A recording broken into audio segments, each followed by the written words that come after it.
നിങ്ങൾ പ്രാർത്ഥിക്കുമ്പോൾ ഇപ്രകാരം പ്രാർത്ഥിക്കുമെന്ന് ഉപദേശിച്ചുകൊണ്ട് നീ ശിഷ്യന്മാരെ പഠിപ്പിച്ച വിശിഷ്ടമായ പ്രാർത്ഥന നിന്നിൽ നിന്ന് ലഭിച്ച മനോവിശ്വാസത്തോടെ ആവർത്തിക്കുവാൻ ഞങ്ങളെ യോഗ്യരാക്കണമേ.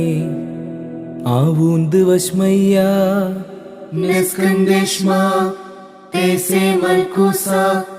Nehve Siriana Aikenad Vashmaya Abara Haulan Lahmad Sunkanan Yomana Vashoklan Haubain Bahatahain Aikenada Bhanan Shukalahayawain